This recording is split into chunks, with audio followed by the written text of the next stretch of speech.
floor behind the rail for this legislative day. Is there an objection to the senator from Beaufort's unanimous consent request? Hearing none, so ordered. Senator from Charleston, Senator Kimpson.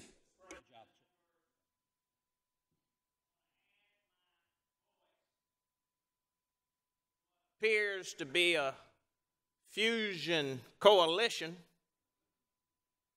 building against the support of this House-driven amendment and proviso to the conference committee report. I want to simply take a moment to applaud the Senate and all of the members of the conference committee who fought for the Senate version of the budget. I know this is hard work. I read in the newspaper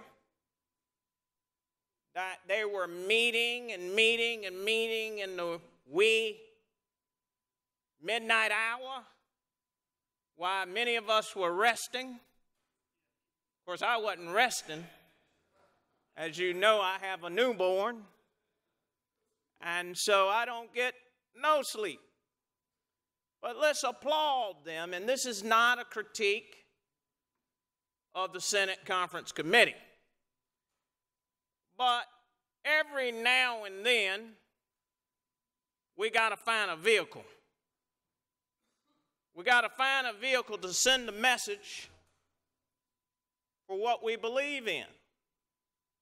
As I perused the proviso last night, and I reflected upon the legislative discussions on the budget, I read in the newspaper that the House refused to allocate any money for the African American Museum. Now, Kimpson, how is that germane to the amendment? Well, first of all, many of the arguments made up here today weren't germane. For example, my colleague just talked about a board of regents. That's not in the proviso. But now I want to talk about the African American Museum because it is probably one of the most promising projects that this state could fund. For my friends in finance, Senator from York, it would provide an ROI, return on investment, and it would provide an ROE, return on equity. And don't take my advice, don't take my opinion about it. You read the column that Joe Riley wrote and circulated to the state newspapers. And so while the Senate fought and has fought for the last 3 years to get funding in this budget for the African American Museum, the House refused to do so. And so I'm not sure I want to be a part of any budget this legislative session that does not include the African American Museum. It stands on its own merit, not just from a fiscal perspective, but as we are approaching the celebration, the commemoration of what happened almost a year ago, it makes sense that we move forward in Charleston on some substantive projects that mean something to this state, particularly this state's history. Almost 50% of the African Americans who were transported, or the Africans who were transported to this country, came through Gadsden's Wharf. That's in Charleston. And we are at risk for jeopardizing the project, Senator from Fairfield, without this critical funding. And so my understanding is this is something that the House wants, but they did not want the funding from the museum. So I'm not compelled to support this proviso, but I have another reason beyond the lack of support for the African American Museum. And again, this is not an indictment against the Senate, because the Senate did its job, but I'm sending notice, I'm providing notice that this is an issue, and every time we discuss this budget, I'm going to be back up here and joining this fusion coalition to not only not support this amendment, but to the extent we have any procedural opportunities to leverage this discussion for some funding for the African American Museum. The second reason I'm opposed to this proviso is one of the sources that we want to separate from the oversight of the committee, Higher Education Committee, is the building of these multiplex stadiums and coliseums. As many of you know, I filed a bill, and I didn't file it this year, but I filed it 2 years ago, and I was granted a hearing on it. The University of South Carolina, and I got good friends on the board too. I'm good friends with the president. I saw him over the Memorial Day weekend, saw his beautiful wife.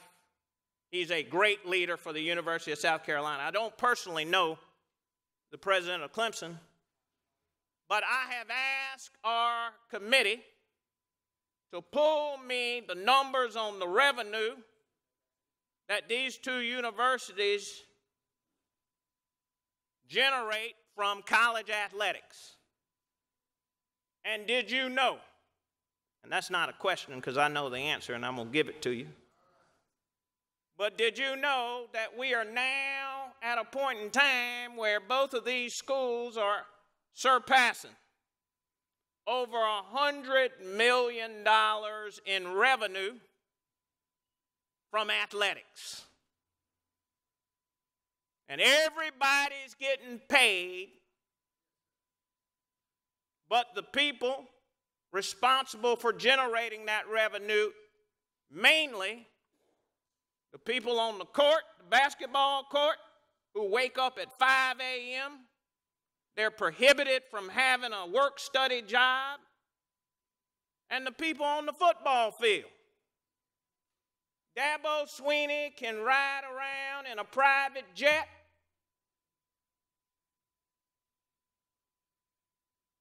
We can have the alumni sitting sipping mint julep in the private luxury suite. But these young men and women who earn the revenue for these universities only get cost of attendance in their athletic scholarship. Now, I'm glad that the NCAA raised the cost of attendance, but this is a multi-billion-dollar cartel that must be broken up. And the only way to do it is put some of that money into the pockets of these young men and women, many of which injure themselves on the football field or the basketball court. Over 90% of never go on to professional sports. And Exhibit A for that is Mr. Marcus Lattimore. And so this proviso would give the ability for these universities to even add revenue to their coffers, but not yet put some of that economic fairness back in the pockets of the people who truly generating the revenue. The coaches make more than the CEOs of our major corporations. Players wake up at 5 a.m., 4 a.m., can't have a job, got to call mama and daddy for money, don't have it. But on Saturday or Tuesday night, they dribble that rock. They dribble that rock on the basketball court, and they run that ball on the football court. So I'm not in favor of a proviso that perpetuates a system that economically disenfranchises the people on the field. So that is the second reason I'm opposed to the proviso, because it empowers the universities to perpetuate this system that I consider fundamentally unfair. Now, I'm not winning any friends here, but I didn't come down here to win friends. I didn't come down here or up here to keep my job. I came up here to do my job. And it's the right thing to do to fund the African American Museum, honor our commitment for 2 more years of $5 million to $25 million.